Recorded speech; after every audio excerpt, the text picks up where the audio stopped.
네, 한 1시간 정도 됐나요? 한 3시경쯤에 부동산 그 보유세 관련돼서 초안이 나왔습니다. 그래서 그 내용을 가지고 한번 오늘 설명드리려고 합니다. 제가 강의 PPT 보면서 설명드리겠습니다.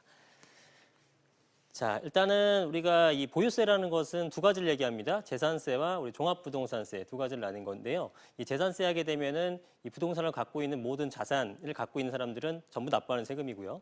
종합부동산세라는 것은 일정 가액이 넘어가는 공시가격이 일정 가액이 넘어가는 사람들이 이제 내는 그런 세금이다라고 보시면 될 것 같습니다. 그래서 일단 재산세라는 것은 뭐냐면 이렇게 일정한 과세 표준이 있고요. 여기에다가 세율을 곱해줘서 이제 재산세가 납부가 되는 겁니다.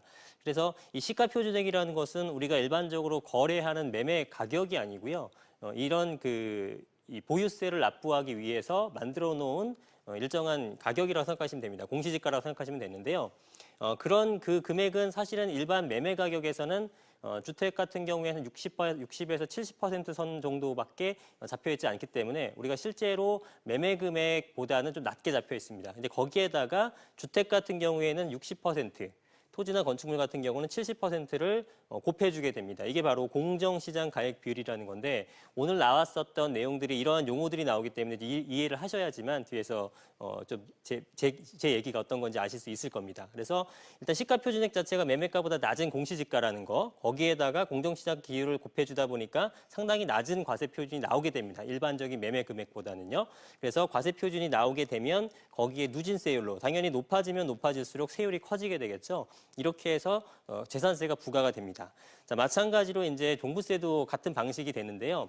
종부세 같은 경우에는 아까 공정시장 가액 비율이 80%를 적용을 합니다. 재산세보다 조금 더 높죠. 자, 그렇게 한 다음에 과세 표준 구간은 굉장히 높습니다. 6억부터 6억 이하에 대한 당연히 종부세가 부과가 안 된다는 얘기가 되겠죠. 6억서부터 차등해서 올라가게 되면서 세율이 역시 높아지는 현재의 과세 체계를 가지고 있는 겁니다. 이 과세 체계에서 약간의 변동을 준다라는 거죠. 그리고 이번에 보유세에 대한 개편안은 인상에 대한 내용이니까 거기에 대한 걸 간략하게 살펴봅니다.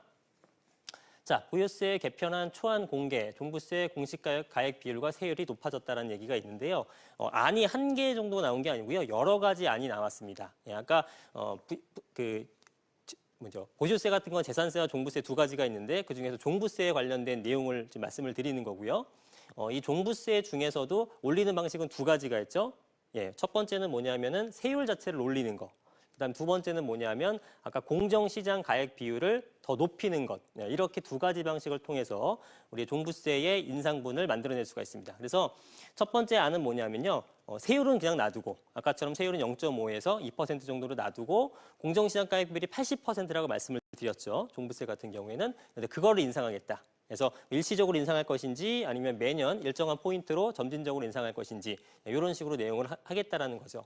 배경에서는 실거래가 반영률을 제고하겠다. 왜냐하면 공시지가 자체가 실제 매매 사례보다 낮은 금액인데 거기에다가 공정시장 가액 비율까지 더 곱해주다 보니까 상당히 낮게 책정된다는 거죠. 그래서 실거래가를 반영하기 위해서 시장 가액 비율을 지금 최대 100%까지 맞춰놓겠다라고 하는 겁니다. 그렇게 되게 되면 우리가 그 공시가격, 주택 공시가격이 바로 과세 표준이 되는 형태가 되겠죠. 두 번째 안은요, 세율에 대한 인상을 하는 겁니다. 아까 0.5에서 2%까지 했던 거를 최대 3%, 2.5% 지금 여러 가지 안이 나오고 있는데 그렇게 세율 자체를 인상하겠다라는 안이 있습니다. 그다음에 세 번째는 뭐냐면 이 두 가지를 전부 다 하는 겁니다. 두 가지를. 그럼 세 번째 안이 첫 번째, 두 번째 안보다는 세수 증대 효과가 가장 크게 되겠죠. 그래서 공정시장 가액 비율도 인상을 하고 또 누진세율도 강화를 시킨다라는 겁니다. 이랬을 때 인상에 대한 어떤 폭 같은 거는 조금 더 조절을 하겠죠. 한 번에 많이 올리게 되면 부담스럽기 때문에. 그래서 연 2에서 10% 정도까지 얘기를 하고 있는 부분이 있고 누진세율의 강화도 예전에 기존에 처음 만들 때는 종부세 3%였다가 정부가 바뀌게 되면서 2% 낮췄는데 이번에 그 중간 정도인 2.5%까지 하는 게 어떤가 이런 얘기가 지금 나오고 있습니다.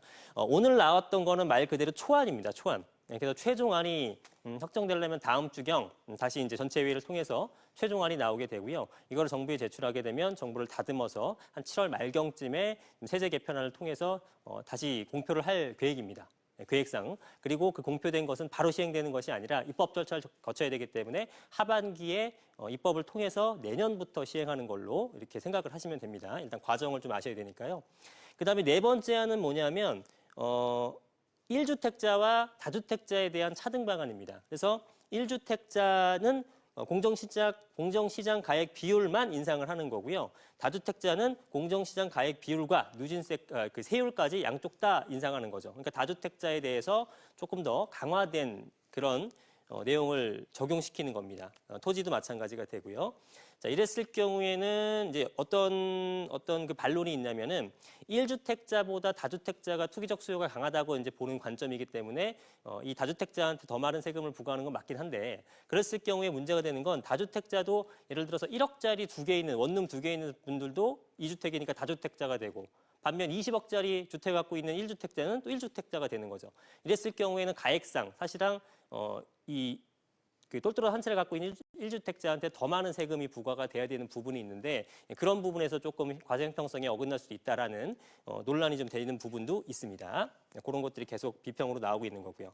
그다음에 다섯 번째도 이제 과표 구간 자체를 조정. 아까 말씀드렸던 얼마 구간, 6억까지 구간, 12억까지 구간 이 구간을 좀 조정한다는 얘기와 3주택자 이상, 지금 현재 양도세도 2주택자와 3주택자가 좀 차등해서 적용을 하고 있는데요. 3주택자 이상에 대해서는 또 추가적인 과세를 할 수도 있다라고 얘기가 나오고 있는데 이 안에 대해서는 안만 나오고 구체적인 내용 자체는 나오지 않았습니다. 요거는 이제 조금 더 논의를 통해서 나올 수 있을 걸로 보여집니다. 사실은 우리가 그 예상할 수 있는 범위 내에서 나왔다고 볼 수가 있습니다. 그 보유세가 대해서 인상한다는 내용은 우리가 당연히 알고 있었고, 특히 종부세에 대해서 집중적으로 얘기할 것을 충분히 예상하고 있었는데요. 거기서 이제 두 가지 올릴 방법밖에 없죠. 세율에 대한 인상과 그다음에 공정시장 가액 비율 인상. 그래서 제 생각으로는 공정가액 그 시장가액 비율을 인상하는 방안이 유력하다고 봅니다. 그게 가장 그 개편이 간단하기 때문에 시행령으로 되어 있기 때문에 개편이 간단하기 때문에 아마 올리는 거고 또 실거래가가 굉장히 반영이 안 된다라는 지금 인식이 많죠. 그렇기 때문에 실거래가 반영을 할 수 있는 부분에 있어서 1안이 됐건 그 세율까지 강화시켜서 3안이 됐건 간에 공정시장가액 비율 자체는 좀 인상되지 않을까라고 고려를 해볼 수가 있을 것 같습니다. 자, 그래서 오늘 그 보유세에 대한 부분에 대해서 특히 종부세 인상안에 대해서 나왔는데요. 이 종부세 인상안이 이제 최종적으로 다음 주에 이제 확정이 되는 만큼 지금 내용을 알고 계시고 다음 주 어떻게 나오는지 한번 눈여겨보시는 게 좋겠습니다.